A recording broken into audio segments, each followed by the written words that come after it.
Welcome to our deep dive. We're taking a look at Edgar Allan Poe's The Fall of the House of Usher. You guys sent this one over, and wow, even reading it during the day, I got chills. There's just something about Poe's writing. It really gets under your skin, doesn't it? It does, it does. He's just got this way of creating a mood of dread, Right. like right from the start. Yeah. No messing around. You're just thrown into this world of, well, decay and like doom is right around the corner. Yeah, and that opening line, right, the insufferable gloom, like just seeing the house does that to the narrator. It's heavy stuff. Absolutely. And then he just keeps layering it on. Like you get these super vivid descriptions. Yeah. The house, it's got those vacant eye-like windows. It's like it's watching you. And the white trunks of decayed trees around the property. And then that tarn, that dark, still water reflecting everything. Unsettling, to say the least. It really makes you wonder, does the setting shape the people, or do the people shape the setting? Like, is the house a reflection of the Usher family, or are they being molded by this environment? It's a good question. It's almost like the house is just like part of Roderick Usher himself. Right. When we get that description of rotting from the narrator, Yeah. you get this picture of a man who's just as decayed and fragile as the home he lives in. You're so right. Cadaverous complexion, this large, luminous eyes that seem to just like burn with this strange intensity. And then there's that line about his hair of a more than web-like softness and tenuity. Like, what does that even mean?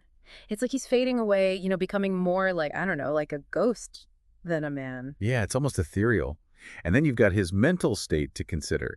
He's dealing with what Poe calls it a morbid acuteness of the senses. Like everything is too much for him. Sounds, light, textures, all of it. It's like he's trapped in this constant state of like sensory overload. Yeah, and then he actually tells the narrator that he thinks the house itself is alive, like it's influencing his thoughts and feelings. What do you make of that? Is he picking up on something supernatural, or is it a sign that he's, losing it? Well, it's a good question, isn't it? Poe really loved to play with that line between reality and the supernatural, making us question what's real and what's just our imagination. It makes me think about the whole duality thing that runs through the story. Like, everything comes in pairs. Huh. Roderick and his twin sister, Madeline, the house and its reflection in the tarn, the physical and the psychological. It's like Poe's hinting at some deeper connection between these seemingly separate things. That's a really great point. And yeah, that duality between Roderick and Madeline especially, they're not just twins, they share this, and it's Poe's words, scarcely intelligible sympathy, like some bond that goes beyond the physical. Then you have Madeline's illness. She's experiencing this, what's it called, this settled apathy and a gradual wasting away, and then it's described as having a cataleptical character. Catalepsy, right. That's where someone becomes totally rigid and unresponsive, almost like death. Yeah. I think Poe's really blurring the lines between life and death here, making us wonder about Madeline's true state. Her appearances are so brief, so ghostly. Like, she's seen, passing through a remote portion of the apartment, and then she's gone, just like that. It adds to that eerie, kind of spectral quality to the whole story. Like, are we sure she's really there, or is she just a figment of Roderick's imagination? It's interesting, too, how Poe links Madeline's failing health with the decay of the house. They're both fading away, at the same time, like they're two sides of the same coin, totally intertwined. It really makes you think about the relationship, that connection between twins. It runs so deeper than blood, Yeah. And it definitely sets the stage for some pretty disturbing things to happen. To really understand that, though, we need to look closer at Roderick himself. We've seen how Poe builds this atmosphere of dread, but what is it about Roderick Usher that makes him so, I don't know, fascinating, compelling, and ultimately so tragic? Well, we learn a lot about Roderick through his art, wouldn't you say? That's a great point. In the next part of our deep dive, we'll take a look at his poem, The Haunted Palace. It might offer some clues about his inner world. Welcome back. We were just talking about Roderick Usher, remember, and the mysteries surrounding him. As we dig deeper into his character, we find his poem, The Haunted Palace. I think it gives us some pretty interesting insights.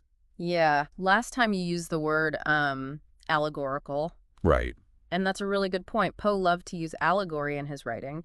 Basically, when a story has like a hidden meaning beyond what you see on the surface. So the Haunted Palace, it's not just about a creepy old building. There's something else going on there. Exactly. On the one hand, it seems like it's just about a palace that was once grand, but now it's all decayed and overrun by these evil things ruled by madness and all. But when you look closer, you start to see, well, You see Roderick's own mental state reflected there. It's like his mind eyes the haunted palace, right?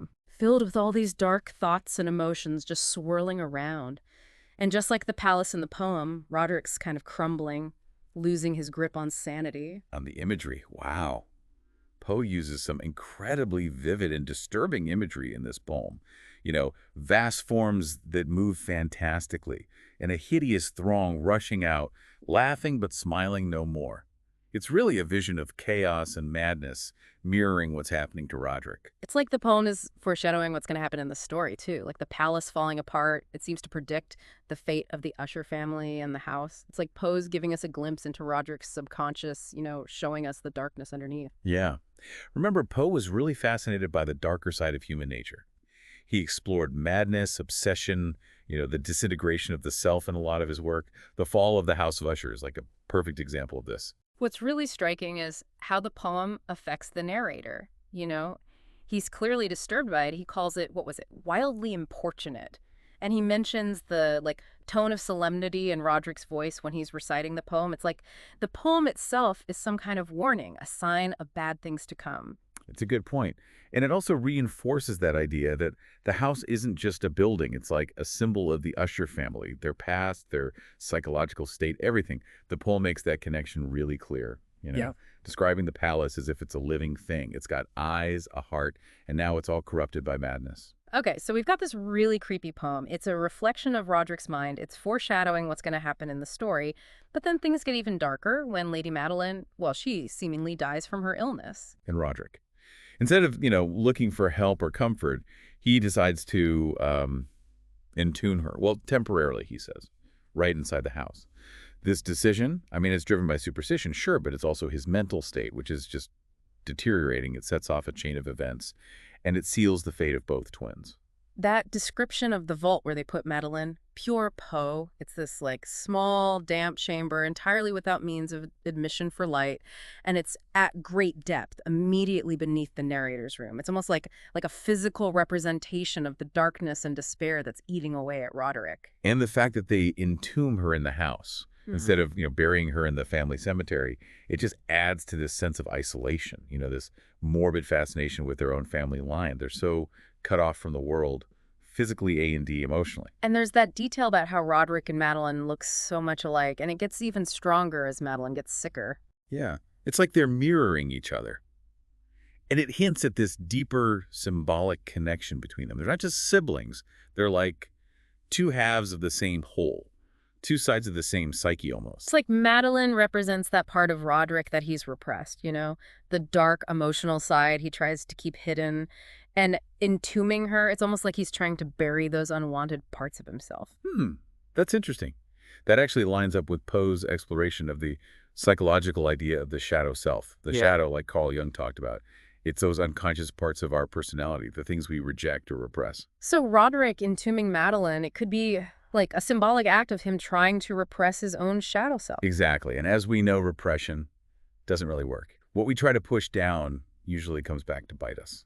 Yeah, and in this case, it comes back with a vengeance. After they put Madeline in the tomb, Roderick just gets worse. More agitated, can't sleep, and he starts hearing things like he thinks it's Madeline trying to escape. Right. And the narrator. He's getting pulled into all this madness, too. He starts experiencing anxiety, terror, all of it. It's like the house itself is feeding off their fear. And then we have that night, right?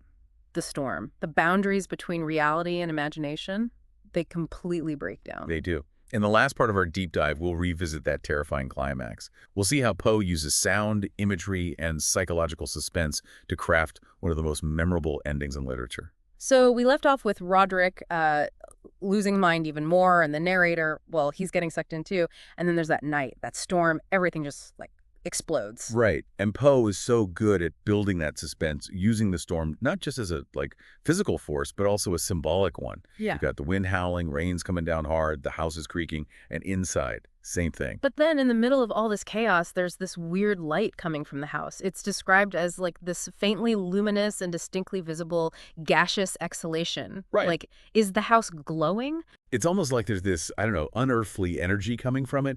It makes you question, is this really just psychological? Or is there something else going on, something darker? It's definitely creepy, especially for the narrator. He's trying to stay calm, right? Reading this romance novel, it's called The Mad Tryst, but even that, it ends up making things even weirder. Because as he's reading, right, it's a story about this hero. He breaks down a door, slays a dragon, a shield falls to the floor, and then, He hears those same sounds coming from somewhere inside the house. yeah, like the events in the story are coming to life. It's like reality and fiction are merging, and it really starts to mess with the narrator's mind, just like what's happening to Roderick. It's that mirroring thing again. It's called mise en abîme, in literature. Story within a story. It reflects and amplifies what's going on in the main story. Okay, so we have this crazy storm outside, weird noises in the house, the narrator's freaking out, and then Roderick, he says something truly chilling.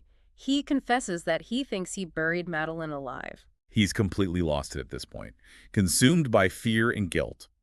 He says he could hear her, like, struggling in the coffin, but he was too scared to do anything. And then, right on cue, the doors fly open, and there she is, Lady Madeline, covered in blood, looking like, well, death. It's like something out of a nightmare. Is that repressed part of Roderick, bursting out from his subconscious. She falls on Roderick, they both die, and the house, it starts to collapse. It's both shocking, and yet you kind of saw it coming with all the hints Poe's been dropping. And the narrator, he's running for his life, sees the final act.